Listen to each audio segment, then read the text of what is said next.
Our soul is escaped as a bird from the snare of the fowler. The snare is broken and we are escaped. Our help is in the name of the Lord who made heaven and earth.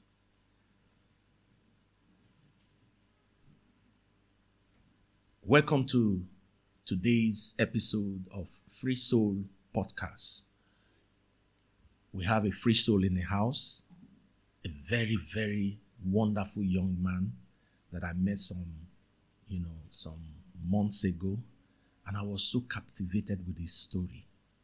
Today's edition, we are specially dedicating to this edition to those people that are getting into university, those that are already in secondary school, and parents, please, if you are watching this, get your children to also watch this particular episode, because we're going to be exposing a lot.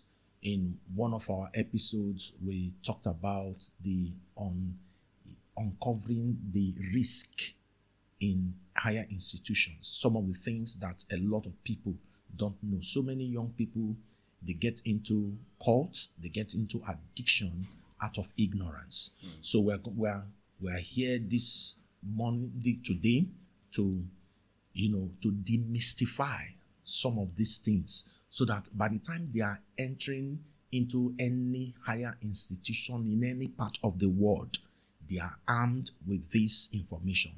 So I want to introduce our free soul in the house.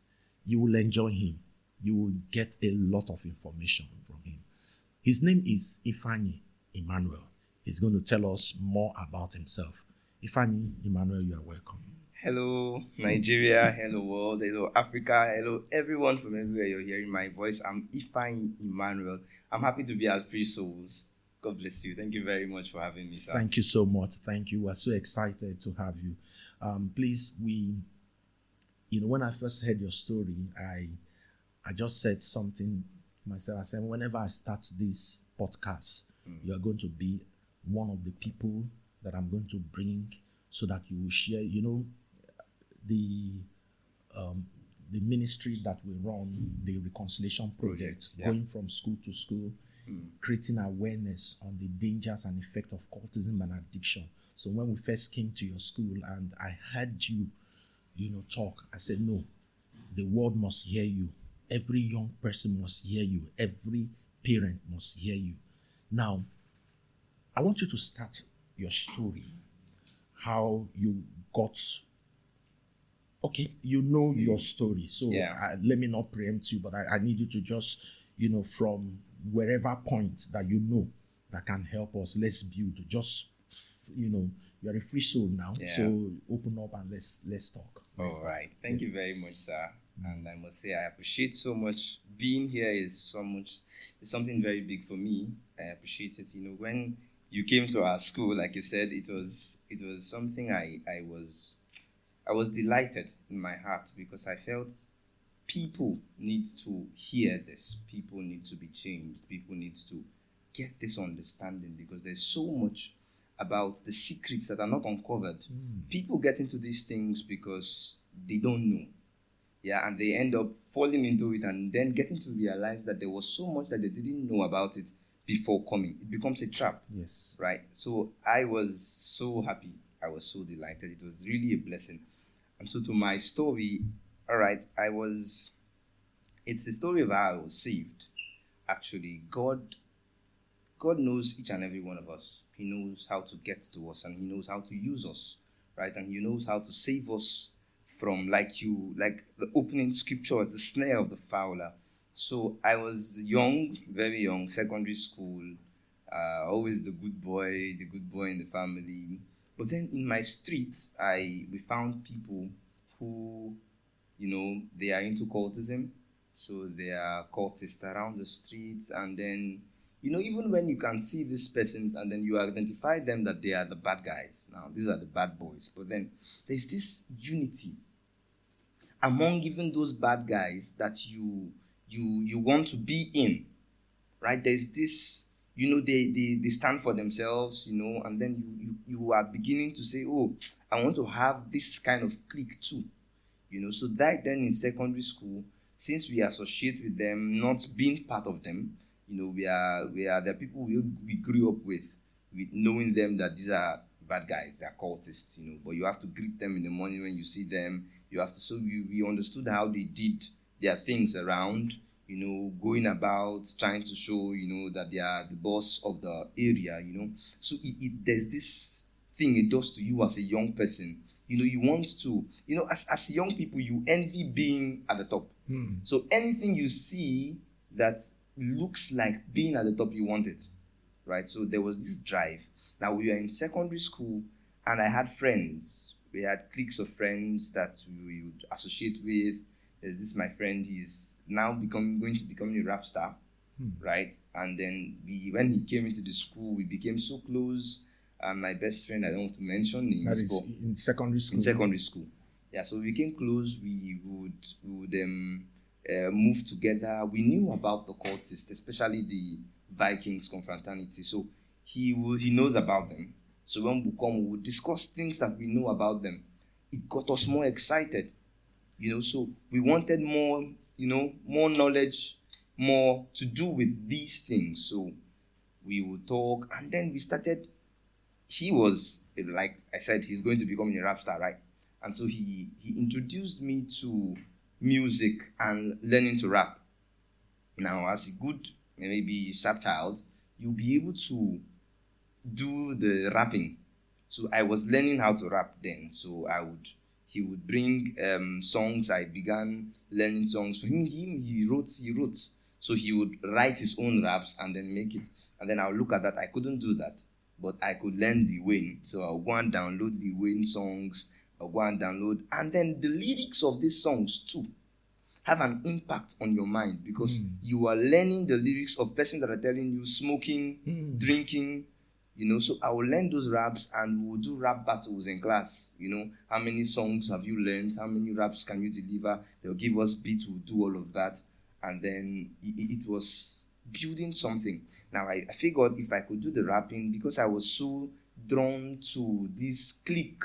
And that's one thing parents should be watching out for in their children. Because if your child is becoming a young adult, and then it's not bad to have friends, it's not bad to socialize, but you are noticing this desire to have a clique, and then to be the head of that clique, then there's something you need to watch, right? So there was this desire to have friends, to have a clique like that, and then it grew from there. Now, I started knowing about the Vikings confraternity, and then those people around my area will always say, come and bag up, right? But with the little I knew about it, from stories I had heard from people about what it is like, I didn't want to do street game, because I had been taught that street game was deadly, right? So I felt that street game, you can't run from it. Not deadly in the sense of the killing of persons, not that sense, but the name. I'm somebody that I love. My father always preaches, good name is better than silver or gold. So I wanted to be that man that would join these bad things, but it still appear to be good, right? Yeah, so I didn't want to come to the house with it. So if I joined the cult around the house, everybody will know, because these persons that they don't cast, you get. So all of us, we know them to be the cult members. We know them to be cultists. So I didn't want to be known, but I wanted to be part of it, because I loved the gyration. I loved the things that they do. I loved the way they carried themselves, So I just wanted to be part of a circle that did these things. So I started, knowing more about them. I wanted knowledge about what they do. I wanted knowledge about how to belong. I wanted, all of these things. And then while I was still young, when I had friends who had gotten into the university. Now, when they got into the university, they joined the campus cult. So they supplied information, relating with them, supplied information then on how it is. So they come back to tell you that, oh, I had this particular friend and he was very deep in it.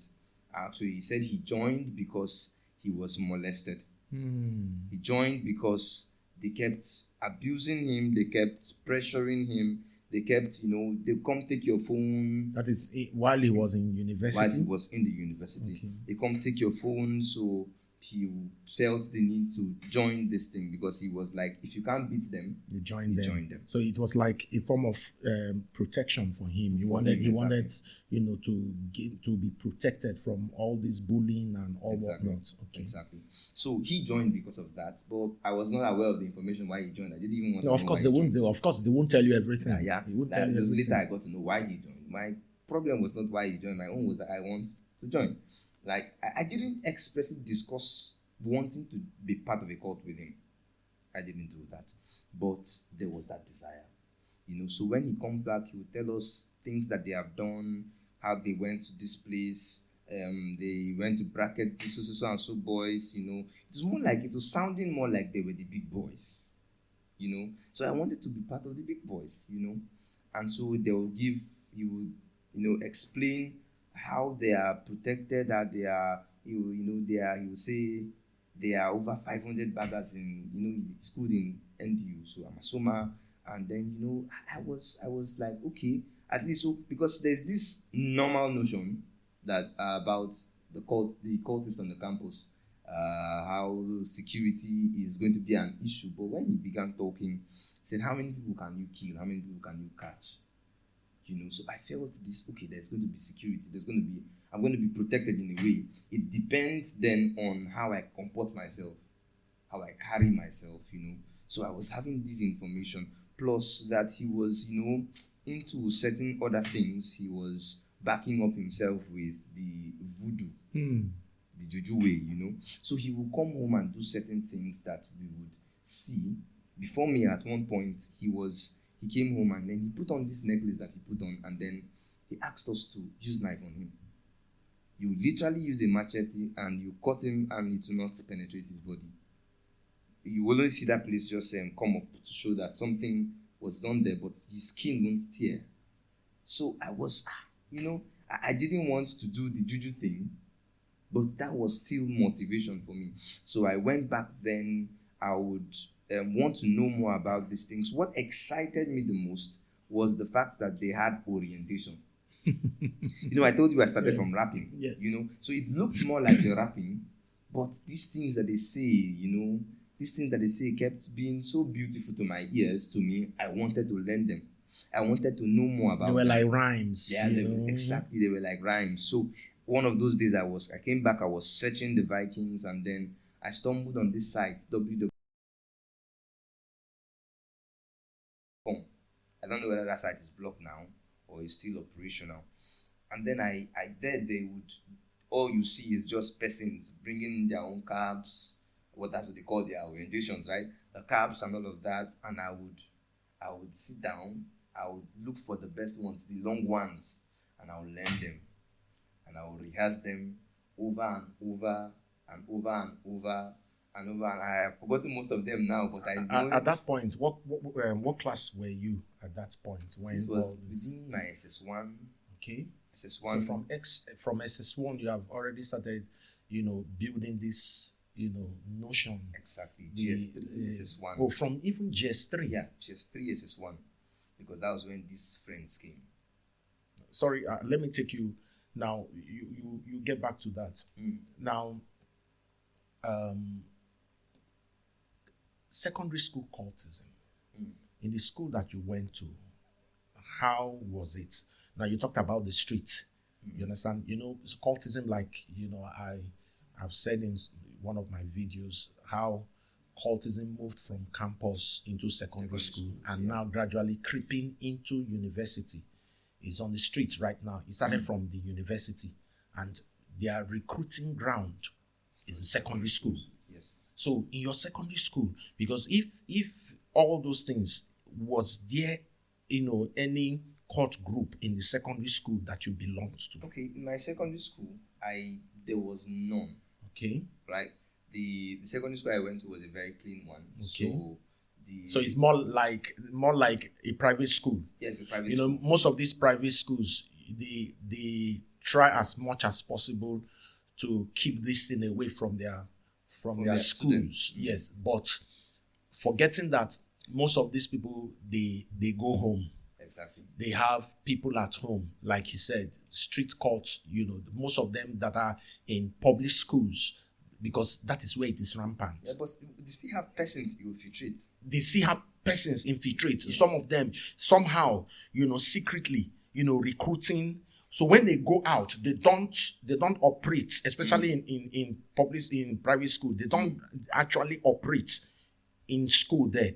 But because they have formed this clique, once they go out, they begin to operate. Exactly. You were trying to say something. Yeah, so in my own case in school, when I got to SS1, I think SS1 now, there were people, though the school frowns against anything like that. Yes, the of course. The owner of the school is a very strong Christian, and so we were not brought up. It is a no. But there were some seniors that we knew now that were members of some cult groups. In your school? In my school. So some of those seniors, when you see them, you know their story. You know that, okay, this person is a member of this person member. There was one I was close to, and he was one time, he's that kind of a person, a very rowdy person, and then he would tell me that there are 4 in their house, and the junior brother was still in school, still in secondary school. He was in a lower class, much lower than I was, but he has 3 other brothers. One is, he was the one that now made me know the names of the cult groups, that the cults, that's several cult groups. Exactly, not just several cult groups, but because I was particular about the Vikings. Okay. Why I was in the university. The Vikings, they are majorly based in the university. Yeah, but they also have splinter cults. You understand? Yes. Yeah, and why I was because it was more like I didn't have a choice. Because this is why, first off, they had the vibe I would have loved, the how do I put it, the caps, the orientation I would have loved to learn, right? They had that. I didn't know if the other cult groups also had that.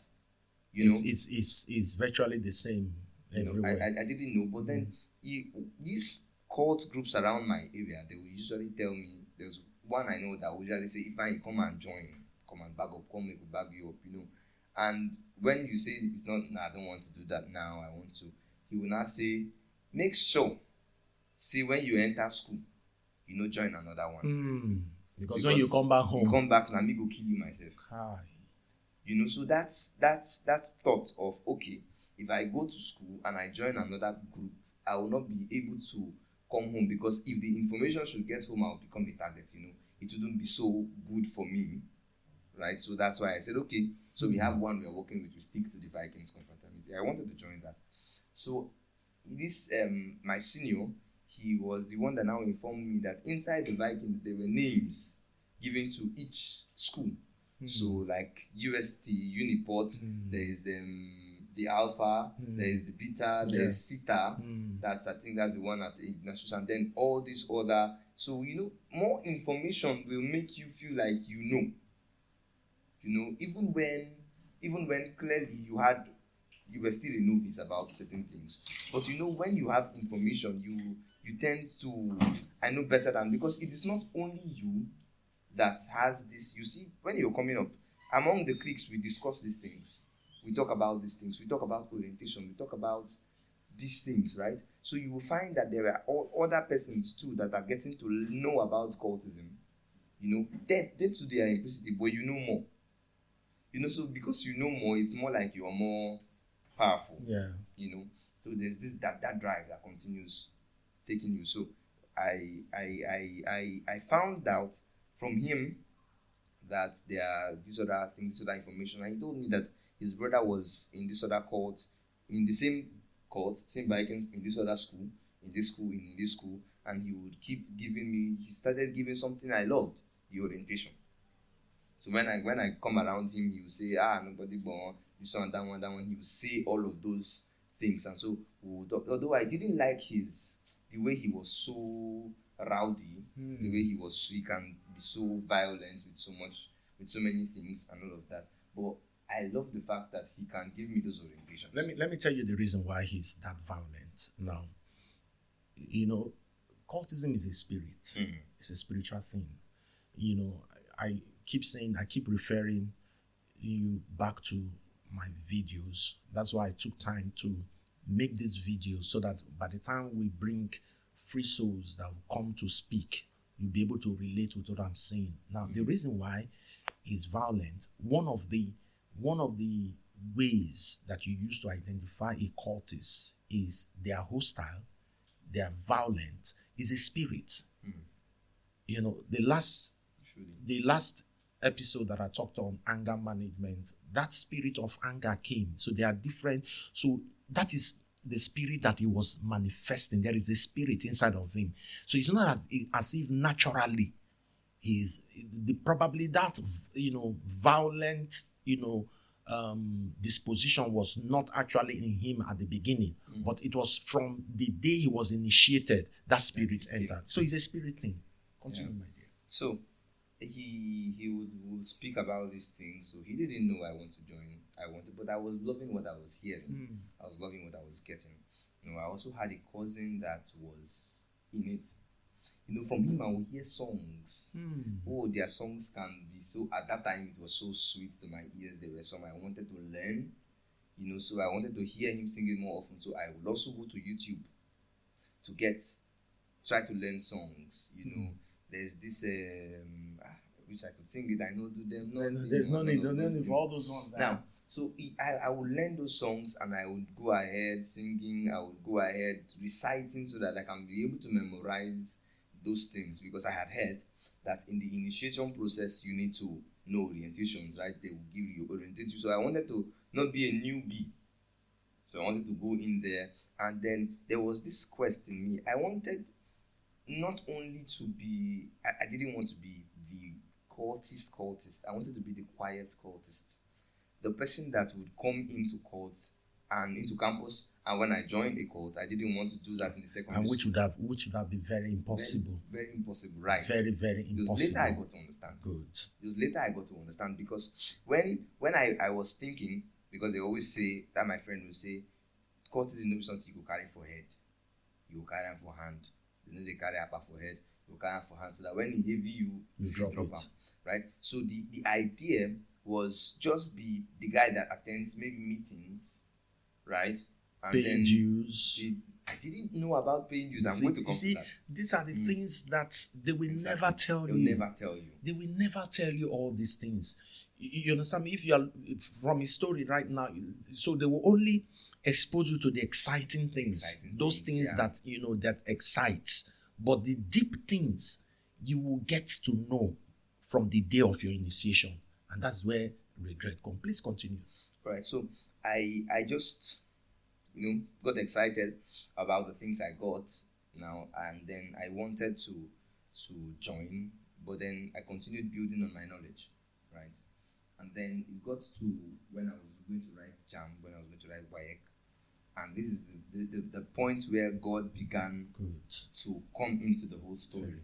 So I wanted to write my WAEC from SS2.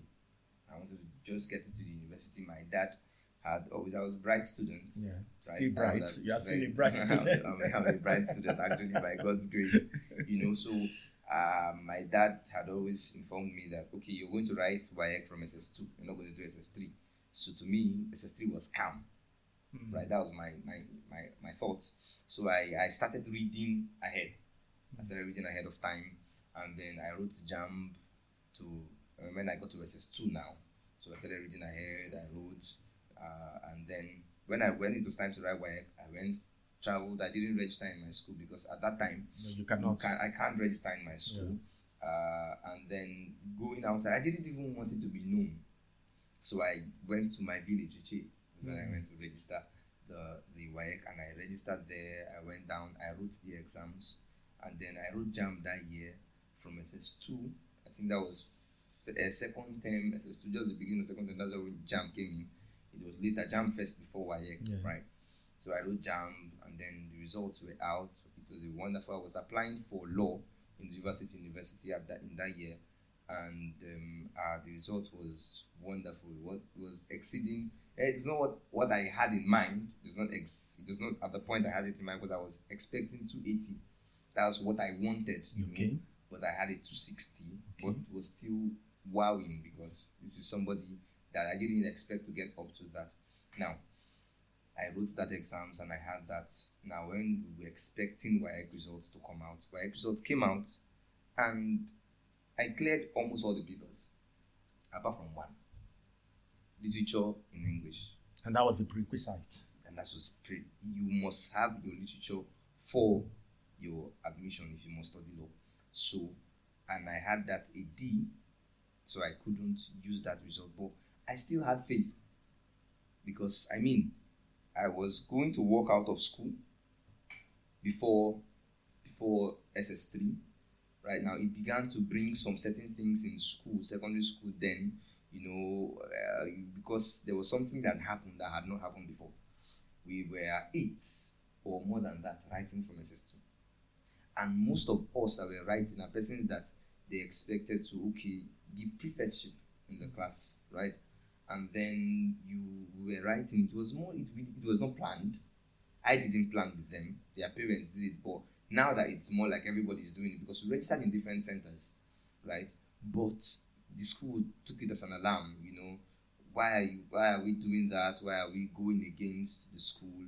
And so normally 1 or 2 persons may have done it before, but it was just 1 or 2 persons in the class, and so it would be quiet. But now it was so many, so it was a loud thing, So it brought that thing. So going back to school became a problem.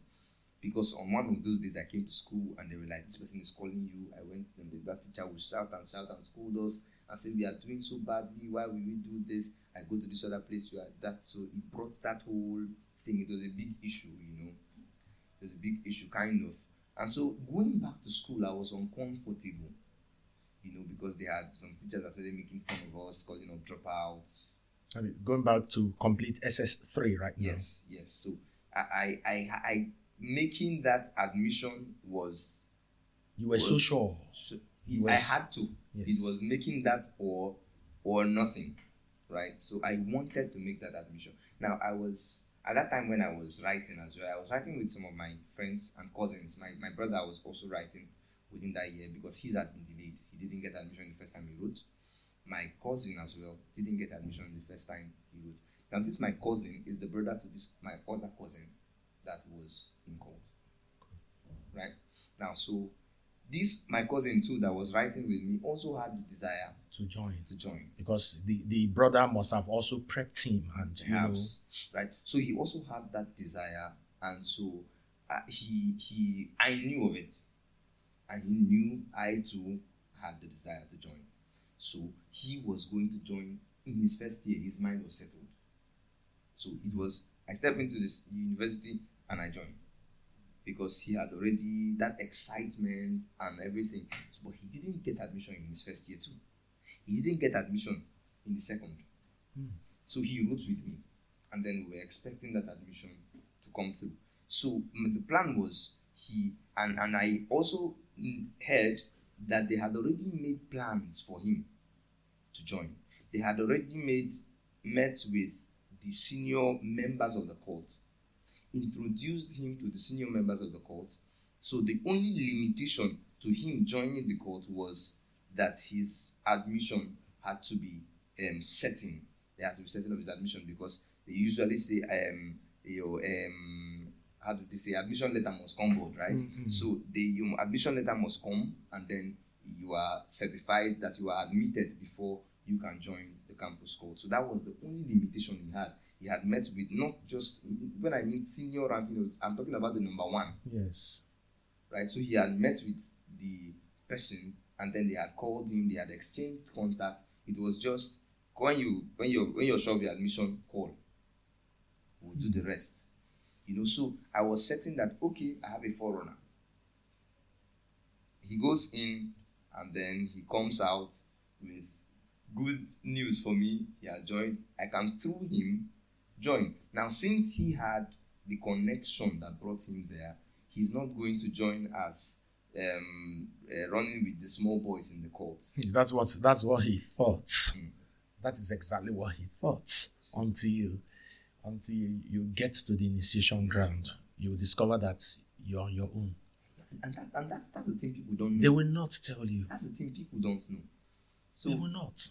Our thoughts were that okay, since he is connected now to the number one man, when he comes in, he wouldn't be treated like, and then there is a good chance, that's our thoughts, there is a good chance for him to get to the top. Right? Yeah. That there's a good chance for him to get to the top. So if I'm coming in through him too, I am on that same ladder, right? So there's a good chance. And then we had these thoughts that, to me, if I'm joining something, if I'm starting up something, I like excellence, right? I like to be the best at what I do. I don't like failing. So even in as much as I didn't want to be the rowdy cultist, I wanted to be the most comported, right? So, but then I still had the plans of, if I'm entering this thing, let me enter and get to the top, right? And then this, my friend, had mentioned once that the executioner is not the what's the word? There's a way he put it now. He said the executioner is not. There's a word that they use. I'm trying to remember now.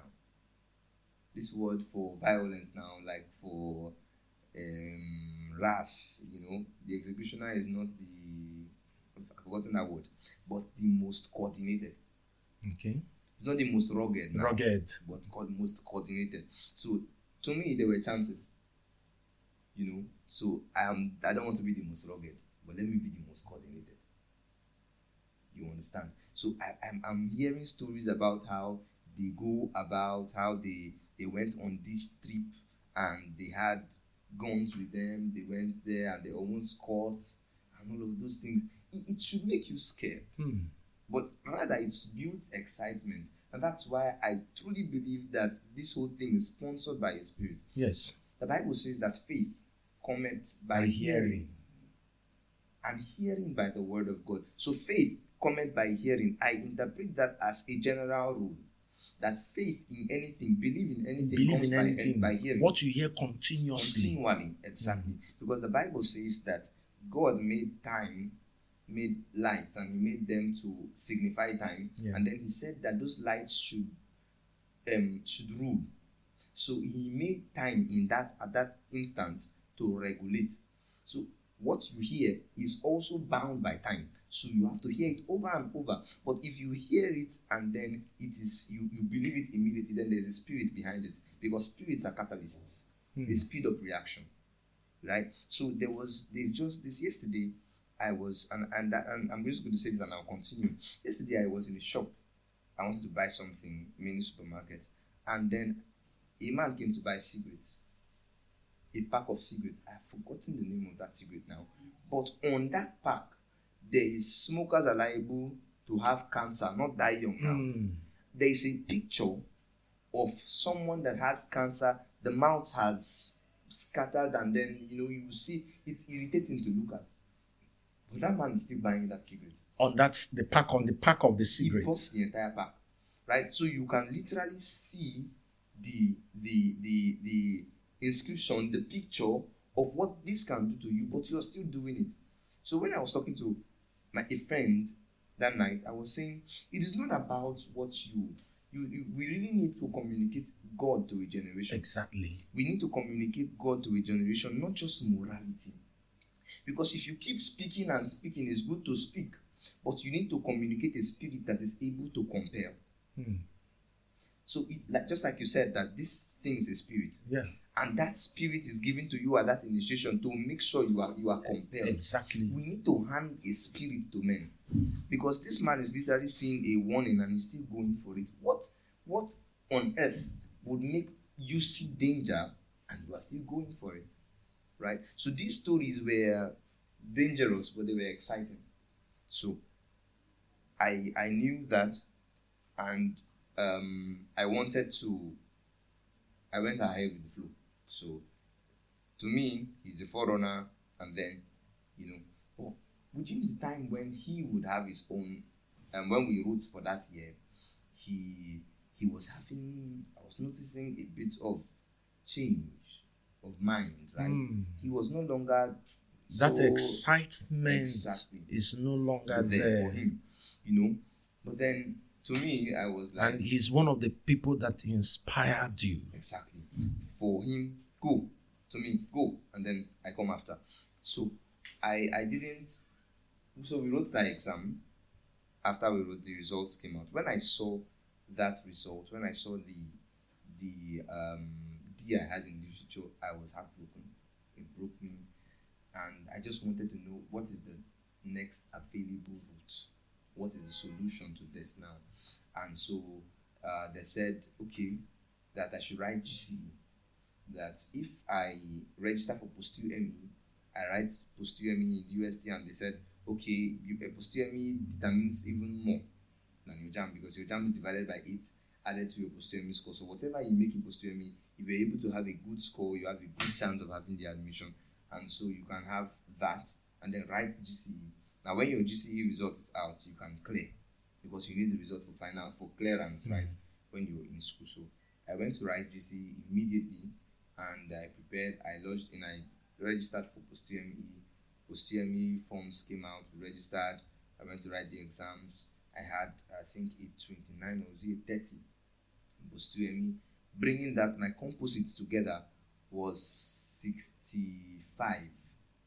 Now, the year before is the score, the cutoff mark for the year before is what you can use to track and know what you are looking at, right? So, for law in UST, the previous year to the year I wrote, the cutoff was 64.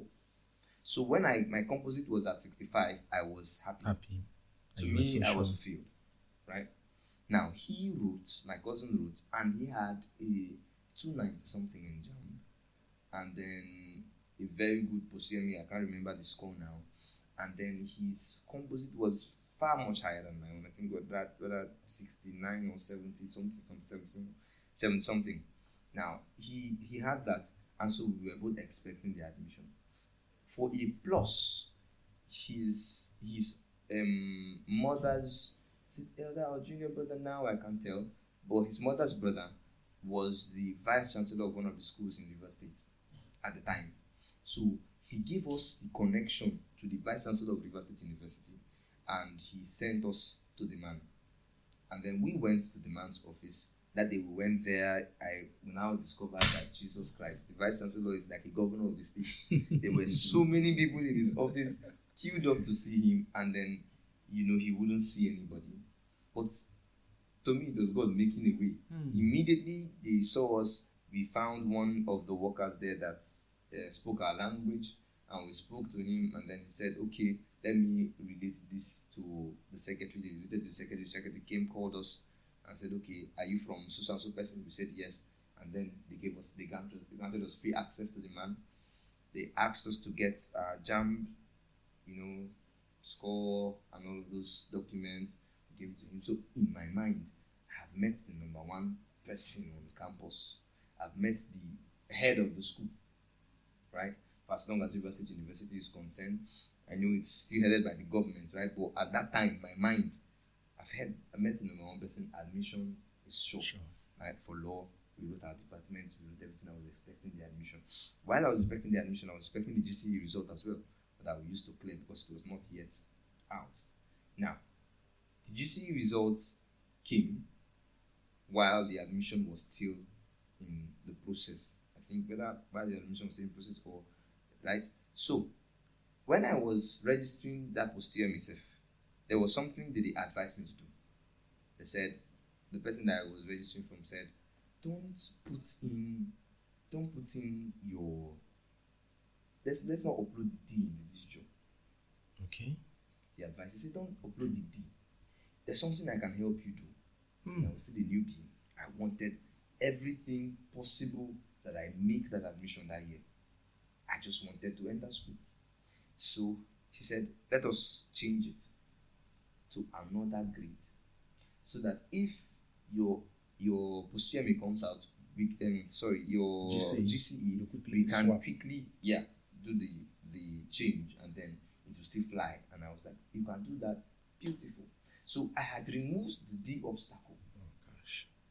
So to me, I had set up, in fact, it was not even me. To me, it was God had set up good structures that should make me merit the admission in that year. So I didn't see any obstacle whatsoever. So we expected the admission. Now, my cousin had gotten his own admission. right? But then I didn't get mine. It was a shock. How will I meet? I didn't go to meet junior staffs. I mean, we met with the vice chancellor of the school. So how come I am not getting the admission? They gave me admission much later in a course, the adult and community education. Something I didn't. If it was even political science, I would have said, okay, let me manage, and then switch over. But the admission never came. I was pained. I was bitter. Then option B was what I was thinking, right? And then somebody, a high-profile person in River State, that was close to my family, gave out of sympathy, and he wanted to help. Because seeing that you are very intelligent, seeing exactly. your results and everything. Yeah, so he called to ask, how is this going? And then he was informed that, okay, this is the situation now. Immediately, he sent me a contact and said, you go to Bayelsa, meet a professor. This professor is going to guide you through so that you can still have admission in that year. I was so excited about that. So I wanted to make that admission. Within while this was happening, I was still expecting my GCE results because the admission was not yet there now. So I was still expecting the GCE results. In my mind, everything was good. The GCE was going to come out well. So he sent us that link. We got the man's number. That was on a Thursday. On a Thursday was when it came.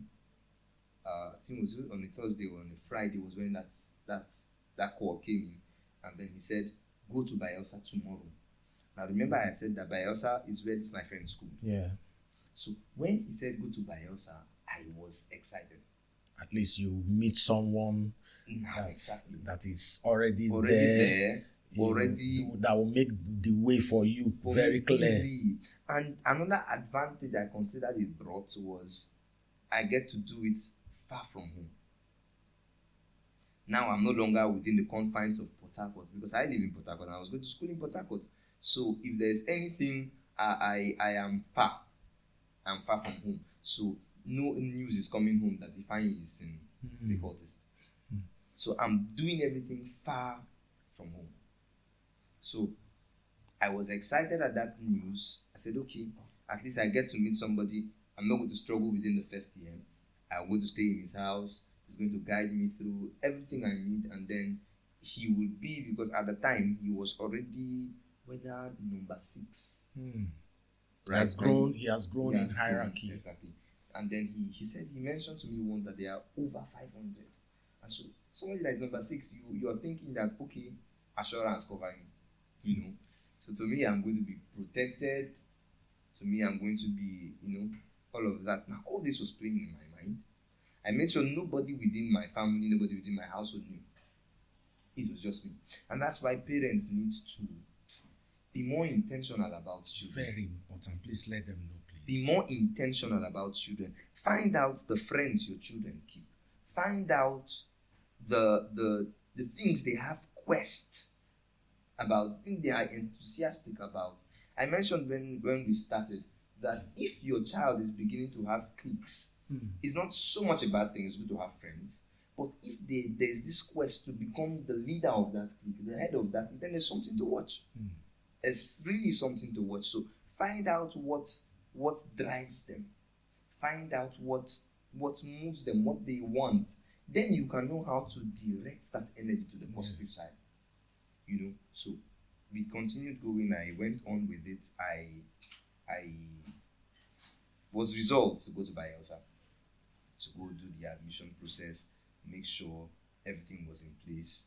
And then that was on, I think I was supposed to go Friday, but I couldn't go Friday because it was so impromptu. I think that call came on Thursday, and then I was supposed to go on Friday, but it was not working out for me. So I was going to call my friend and say, see, I'm coming over to your school.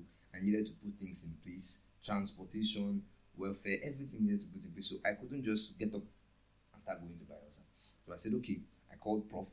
The professor I was giving his number. I told him I'm going to be there, but I'm going to come on Monday.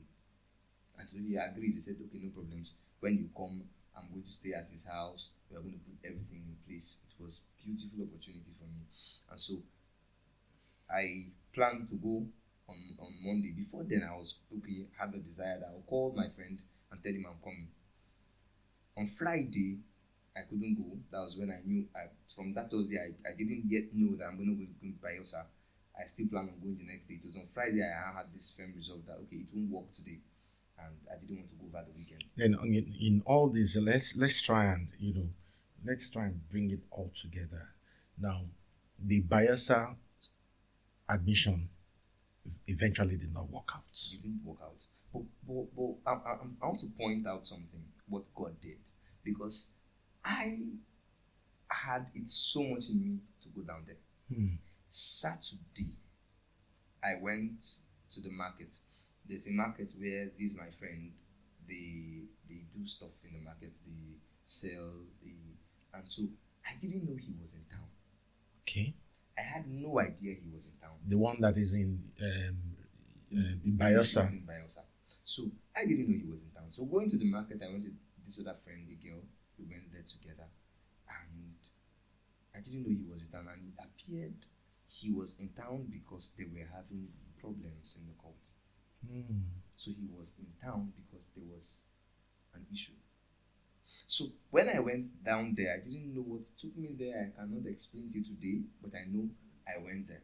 God ordered your steps of the righteous. And then I sat down, we were talking. And then suddenly he switched the conversation and started talking to me, advising me. And he said, Ifeanyi, I'm finding in you that you are excited about this thing. You want to join this thing. It was then he started indoctrinating me on certain things that will go wrong. He began to open up things that you did not know. Please let us know those things exactly how he said it. He said that now this is somebody that is already in the court now. Exactly. Somebody that you were looking up to. Someone that has, psyched you. And you were so excited to meet him. Exactly. Now he's now the one now telling you because he's inside there. Exactly. You are not there. He's in there. So he was saying different things, and he was saying, Ifeanyi, you want to join this thing, and I'm encouraging you not to join. Don't be a part of it. So he said that what people do not realize is that it's a dangerous game from day one. From your initiation. You see, I said it. You understand? From the day you are initiated, from that initiation day, your eye will be opened. All your excitement will just die off. And you will know that you have entered into, a point of no return. And they will tell you clearly that you are entered, there's no going back. Exactly. You came in alive, you come out dead. I told you there are only two ways to get out of court. So go ahead. So he said that it is dangerous from day one, that there is something called a full moon. The initiation process, that on that full moon, that according to him, Sovel comes up. What he means by that is that while anything is going on there and anybody dies, they bury you there. That's it. You can actually die in the initiation process. That was when I got a bit, so this is dangerous. He now told me that he has been in an initiation process where these people, they are coming to the initiation ground with guns. Yeah. And they had already smoked and they were drunk. So while they were doing the whole thing, I believe one person, was not conscious of the fact that he had a gun, and it went off.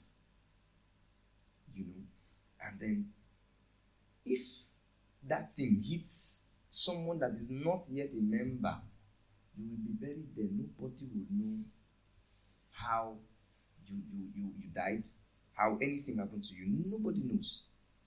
If it hits you, you're gone. Right? So he explained that, and I was cold.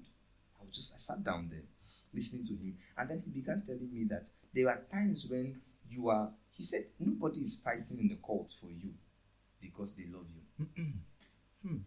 They are all trying to protect the name of the court. That now there are many people in the court group And not everybody is for you. They are still divided. I think there was a divided ship. That's why he was even back. There was a conflict within the court circle. Not outside. Not even outside. So your problem is not only your rival court groups. Your problem is also your own member. Your own member. So there are so many, but that so many is not for you, because the people that protect you, according to them, is just your cartel. Your cartel may be only 3, it may be 5, it may be 10, and they themselves they need protection. So they will not cease protecting themselves and come die for you. Nobody will die for you. Nobody wants to die for you. Once you get there, you are on your own. One guy in one of the schools that I went to, when we had standout in one of the schools, and he came, and when he was sharing his testimony, he said, when they caught me, I was on my own. When they took me to the prison, I was on my own. So we began, as he was saying, everybody will now say, on my own, on my own. You are on your own. Yeah. Nobody will tell you this. Please continue, because this is very important. He said, nobody wants to die for you. If anything happens to you, it is only those persons that are your friends that will come out. And they are only coming out because they are your friends and to protect you. If there's anybody that will come out outside those your friends, they are not coming out because they love you.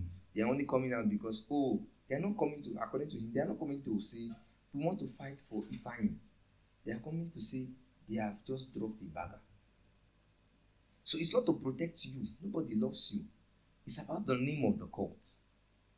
So if it means that if coming out for you will not project the name of the court, nobody will show up. Okay. Nobody will show up. So it's only that your cartel that you have confidence in. That is, it's your security then is not dependent on the number of persons in the court. Yeah. It's not, you're not secured because there are so many people. There are 1,000, there are 2,000. No. Dependent on your ability to make friends, keep relationships within that court, because there are still people that betray people even inside there. He began to open my eyes to these things. He told me, you will come in and then you are moving, and then you have to balance school academics with it. Your grades will definitely be poor. Definitely. Because there are times when you are going for classes and they will call and say, this has happened. Duty is duty. Exactly. They will tell you duty is duty. Then he explained that the logo of the cult group outside school is not this, the motto is not the same with the one inside school. The one they registered. The one outside is the same insignia, is the same axe and stuff like that. But the outside, it's service to humanity. But it's not inside really. School is duty is duty. So he began. Some other cult group is order.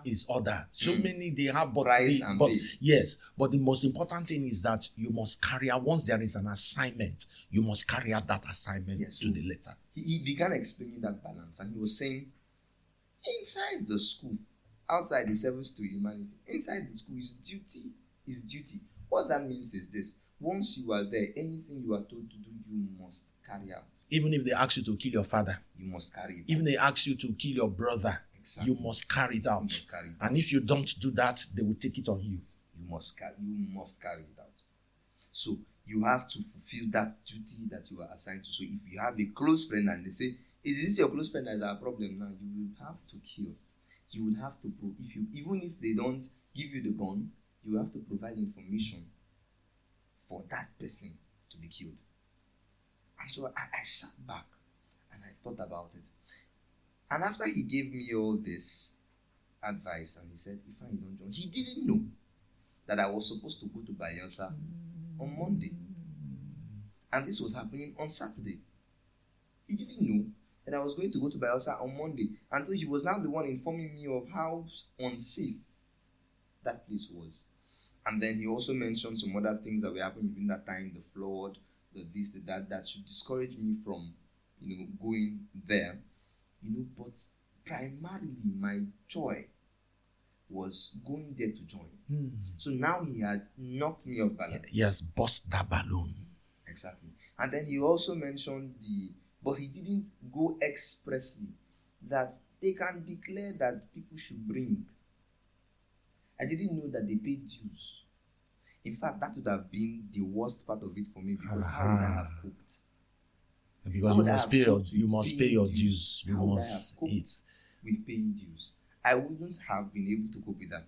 I can't be how much would my parents be giving me? People that don't know that you are into such kind of a thing, because my parents are very principled people, and that's why I cannot have anything come to the house. Nobody can know that I am into such thing, because my God, you are finished. So how are you going to not get the extra money to be paying? That will not lead you. That will not lead you to something else. Now remember, you wanted to go in as a calm young man. Nobody will know. You see. So there are a lot of factors that will bring you out. There are a lot of factors that will make you not to be how you want. So many people. That's how. When you know, I thought that cultism was just a fun fair. You know, my own orientation was even different. My own was, you get there because I love party. I love, women. You go to parties, they will allow you go to parties and everything. It was when I was initiated. From the day I was initiated, that they told us, and I saw, and talking about somebody dying, the day I was initiated, because you will not know. You are blindfolded, so you don't know the people that came for that initiation, people that that were also initiated on the same day with you. But that day I got to hear that somebody died during our own initiation, because we kept hearing throw overboard, this, that. It was later that we got to know, they understood what that meant. Some people will actually also die after the initiation out of internal bleeding, because of the rigorous torture that they get. Somebody was asking me in one of my comments, why didn't I elaborate on my initiation process? So if you are hearing this, hear it very well. On that day of the initiation, it is something that you will not wish anyone that you love, even your enemy. Like you said, so many of them, they get drunk, they are high on drugs, so they can do anything. They can machete you, they can. A lot of people come out with so many wounds, so much wound. So from that day, from your day one, now as you come out, now by the time they begin to give you assignment, it was when they now began to give me assignment. The first assignment that they gave to me, that I almost killed somebody, and how God did that. That was when I knew that, oh boy, indeed, jungle has matured. So please, Ifeanyi now. So from that revelation, now I want you to, let's try to wrap up this now. From that revelation now you got, your excitement about the whole thing, died. So at what point did you now take another decision? Where did your freedom come from? Because already in your soul, you're already bound in your soul. You understand me? You had already made up your mind. Your soul, you have already made up your mind that this is what you are going to do. This is what, and so you are bound already in your soul, even though you have not been initiated. But right from, Satan has already taken, no matter what they tell you, apart from this revelation that came. So from that point, how did your freedom come? Okay, so first of it was dissuasion, because all those things he was mentioning to me are things I thought it didn't exist, right? I was thinking that you could pay through the initiation process so that it doesn't be as painful. That's why you are looking for connection. Exactly. Somebody telling the head of the DC, introducing you. Exactly. I thought that you could pay through, so you could bring money, they take money from you, and then they just do it in a quiet way, and then you go through, so that no marks on my body. Yes. So that people don't also know that any such thing happened, right? So telling me that it can get to a point where people die was it for me, was the breaking point. So when I heard all of that, I said, okay. I went back, and to me, my head was spinning all through that day. It was like, what is this? He was, how emphatic he was in saying it. He was like, when he was ending, he said, I have told you, but in case you don't hear, you don't listen to what I'm saying, then go to any other school. The day you are going to come on board, call me. Wherever I am in Rivers, Nigeria, I will come. What I will do to you that day, you will not believe it was me doing it to you. Wow. So that's exactly what he said to me. And I'm like, this is really him saying, don't do this.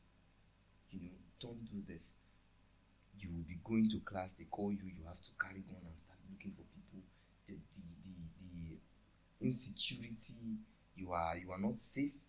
You are running from police, you are running from other court members, and you're running from your own people too. I thought you're safe with your people. You're running from your own people too. So all of that made me change my mind. But I was still hoping to get into the school. Did you see results were out? Every other result, how God does his things. Every other result came out the same way the wire came out, but the literature was an E. Worse than the first. So I couldn't be admitted that year. It was cancelled. God gave me 1 year to have sense. That's how I usually say it. 1 year to have sense. You are not going anywhere. Stay here. Now, I told you about my cousin that he too wanted to, but at the time when he was entering school, he was changing then. He didn't join. Already to the awareness started right? coming in. So he entered that year. He had the admission that year, but I didn't have. So he became better. And then I was expecting to enter, but I didn't have that year. I wrote WAEC again the next year. The results, that same thing came out again. I wrote JAMB. My JAMB was so painful. I was so obsessed with having an admission. I didn't want to stay 2 years. My God, a bright student like me, it was something so hard. But God was going to prove a point. So he was teaching me. You asked a question. I'm going to answer that question.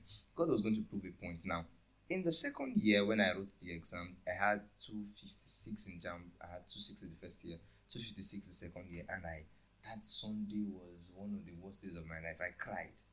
I cried from church when the message came, and the admission message, the JAMB result message came down to the house. We left church. We went to visit someone as a choir. I was in a choir. So we went to visit someone, and then I had to leave them there. I was crying back when I got to the house. I was crying. My parents were asking me, what is the problem? Did anybody do anything to you? I couldn't say. And they said, and I finally told them the result I gave them. And they started scolding me. How can you get the result this like good? This. And then I said, I didn't get the admission with 260. Is it when 4 has gone out from inside? I will not get the admission. So it was a pain in my heart. But that result came. God was proving a point, and I'll tell you, the WAEC results after I wrote again came, and there was still a D7. So I knew that something was set to repeat itself. I wouldn't have this admission. Now, in that year, there was nobody I was going to meet. No connection. Nobody in the university to go and say, okay, I'm doing this process, help me out. I'm not willing to even let anybody pay any money. I want to get my admission and be proud that I got it. Within this time, when the frustration was now evident, I started looking for a means. The means now was learning to turn to God. So I would sit and I would cry and say, God, just have mercy upon me and give me this admission. That quest brought me to a time of personal prayer with God. And what God was doing with me then is that he would show me a dream. In the dream, I'll get up and I'm writing JAMB or I'm writing WAEC, or I'm wearing black and white, like as though I've already had the admission as a law student. But it will be like I'm wearing black and white and attending class to write an exam. I can still remember those dreams. And I'll wake up. Sometimes it makes me begin to cry, or I'll burst into praise as though Jesus has done it, or I'm beginning to pray. So you're beginning to get closer to God. Now I'm having an awareness that there can be a spiritual life. I can have a life outside the normal Sunday thing, outside the house devotion thing. Now I would see my parents praying. My dad is a prayer person, he's a pastor. He would always pray in the night. My father must pray every night. But I didn't know why he did that. So I didn't appreciate it. To me, he's praying, he's the head of the house. He has to cover all of us, you know. So when I become the head of my own house too, I'll cover the people that are there, right? So I didn't see the need. But now I am knowing that I should. So I'm going to God for a request. Some of those days I can remember leaving my house, going to the church, just to kneel down in front of the altar and pray and cry. So that thing, I have now been dissuaded of joining this side, and I'm now pushed to this side for solution.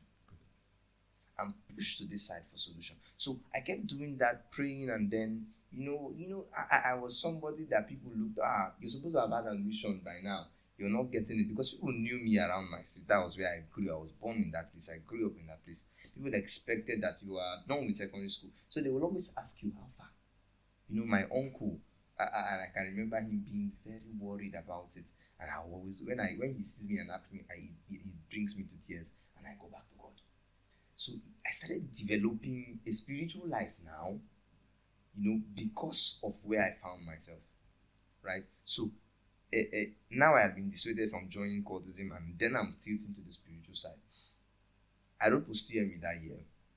Pursue me came out better than what I had the last time. Now, but then my composite came to the same 65. In the year before, when I had 65, they increased the cutoff to 68.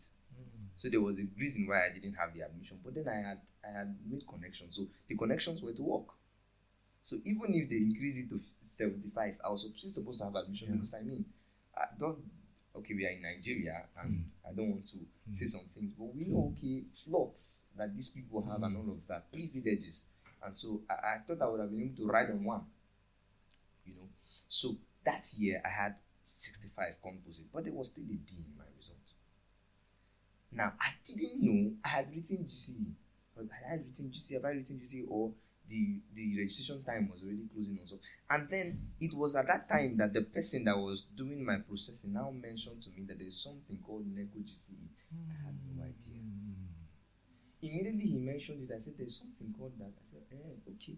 Immediately I went to write that, to register, waiting for the time to write the exams. So he told me, okay, as it is now, it's already bad.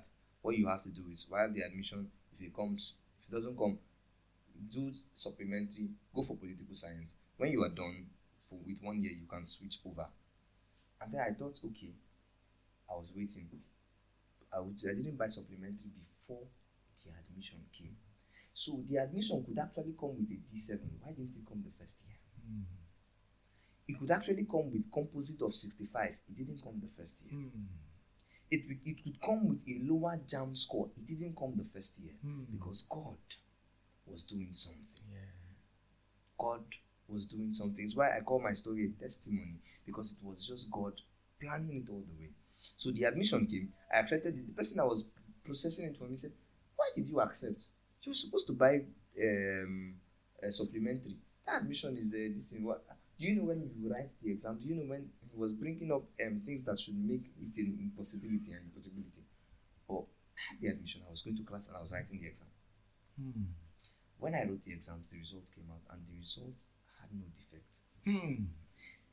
I could now use the result to clear. Within that time, there was a bit of financial problems in the house, so the school fees was even an issue at that time. God kept making them extend the time for the ending of clearance, the time for matriculation. They were moving the dates, and I knew it was because of me that they were moving the dates. I knew. Now, I had made a commitment to God within that time that I would go to God in prayer. I said, if you take me to the university, I'm going to preach your word. I didn't know how to do it. I didn't know how to do it. I just knew that if you carry me there, that was the promise I made to him. I didn't know that there was an institution, that there was a spiritual body in school, in the faculty class phone.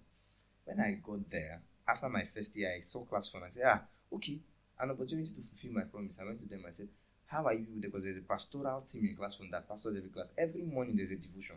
So I saw people preaching. I went there. I said, okay, how do I join? Because I need to fulfill an obligation. And then while I was doing this, I was still writing the exams. hoping that the result will come out good for me to clear. And after that, within that time, the result came. I said, good, God has granted it. I joined. And then when I joined, I started joining the pastoral team. I started preaching in the morning. For devotion, they roster you, you come. I didn't know where God was leading me. And then I was elected Bible study secretary.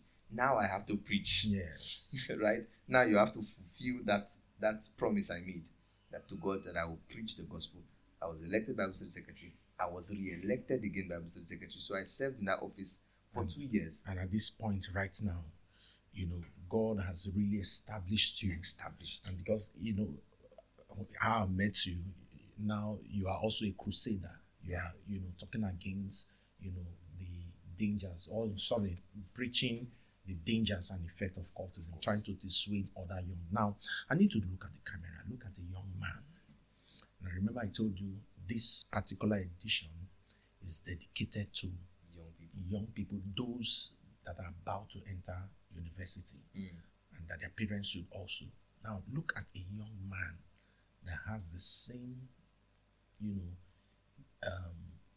excitement or the same notion, or that is looking forward to get into university, and to join immediately. Just in 2 minutes, say something to that person. Just in 2 minutes, please. From the depth of my heart, I'm going to say, don't even think about it. Why? Because they don't give you full information. You're not informed about the bad things. You're not informed about the prices you would have to pay if you finally get into it. You're only given the sweet part. So it appears like there is hope, there is a future. So you are not told about what the price you pay. You're not told about the dangers. Besides, once you get in, there is no coming out. There's a phrase they usually say, "Only some Maya." You can't come out. You can't have your freedom. There's something that it does to your psyche. You don't have a good name among people.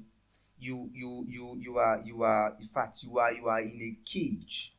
But you're not informed about everything. What you see people do now, what you see those friends, those colleagues you have in secondary school, those your friends, your classmates that perhaps may be like me, living around cultists that come to inform you, or you yourself living around cultists, what you see them do is only the tip. You're not going deep. There are more laws. There are more rules. I think I heard once that as the leader of the court, in the street court, you can't have a cut on your body. If you have a cut on your body, they take the leadership away from you. So you don't even enjoy what you are going into. So why go into it? Why go into it? You're not enjoying what you're going into. They have not informed you about everything. So if you have friends, if you have people, if you yourself, you are in this situation, my dear, run. Run to God. It is where your life can be charted from. Run to God. It is where your life can be plotted out from. It is where you can have relief. And I'm going to say this before I end. The devil did not stop being a snake. He only started wearing suits. And I say this to say that now we see that cultism in the university, it used to be very violent in your days. Now we are seeing that, okay, there's no much of those whole violent things in the university anymore. And that's what they may use to persuade you. They are not seeing the whole violence again. But then it is even worse now, because cultism it did not disappear from our universities. It's still there, but it is in another form. That's why I said he's now wearing suits. So it is now in form of making money. The Yahoo boys are now ritualists. They are the ritualists. Yes. Now, and they are doing something bad for themselves, because it is more like borrowing money for the devil and spending it without any system to pay back. You are borrowing money from the devil, he's spending it, and without any system to pay back, because they don't go with empty hand. They go to consult juju priests for these things. They wash their hands, wash their phones, wash their eyes according to how they put it, and then they have this money. When the devil comes to demand it, he comes for your life, because you don't have what to pay back. You spent his money. Right?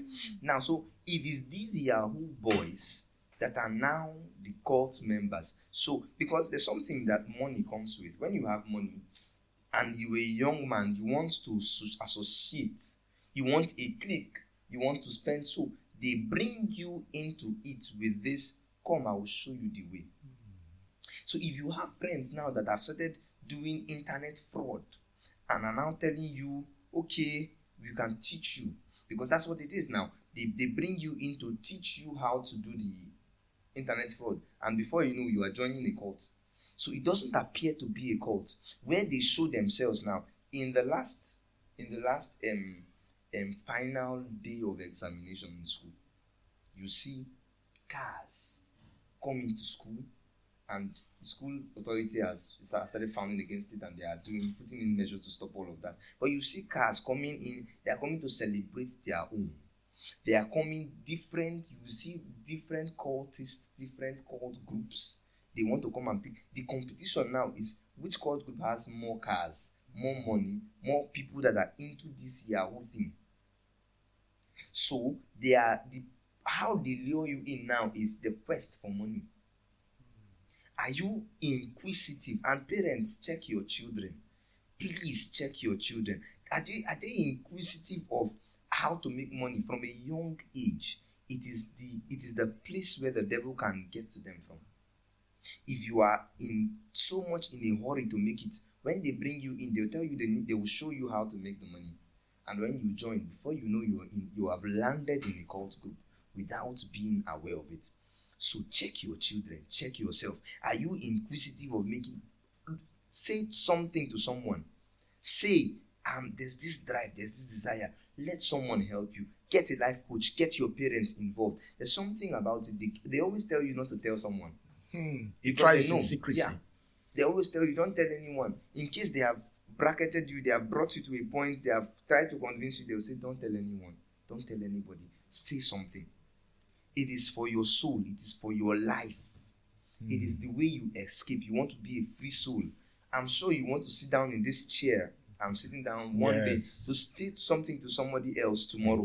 Don't make that mistake. Thank you very much. Thank you so much, Ifeanyi. Thank you so much. In fact, the last words that you just said, already I've started gathering, some information concerning the Yahoo, and, with what you just said, has opened my eyes further. I know in one of the episodes we're going to talk deep more on this. I want to deeply appreciate you. Thank you very much. I mean, from the first time I met you, my wife and I, we've always admired you. And I know that you are going places. I know that God, who has begun this good work in you, he will perfect it. Your life is an example to so many young people. And I want to advise you to keep it up. So for those of you that are watching right now, you have heard it all. You have heard it all. I don't need to say much again, but all I will tell you, if you have not subscribed to this, please do. We're going to bring in you so many episodes. Please do well to subscribe to this channel, like this channel, and, most importantly, we need to get your comments. Now, from your comments, we'll know what to talk. Well, I know there are a lot of questions you have in your heart based on what he has said, based on what you'll be hearing, on this podcast. There are a lot of questions. Please put it. Your question can form an episode. Dealing with that question can form an episode. So please go to the comment section, put up your question, like this video, share it. Parents, please be intentional about this. Share not just to your children, share to your circle of friends, share to your group. Because if your child is safe and the other child is not safe, your child is also in danger. So it's an awareness campaign. We are doing this. Everybody needs to know this. Everybody needs to have awareness of the dangers and effect of cultism. Please, once again, I want to appreciate you for always being there. Don't forget, stand out, don't blend.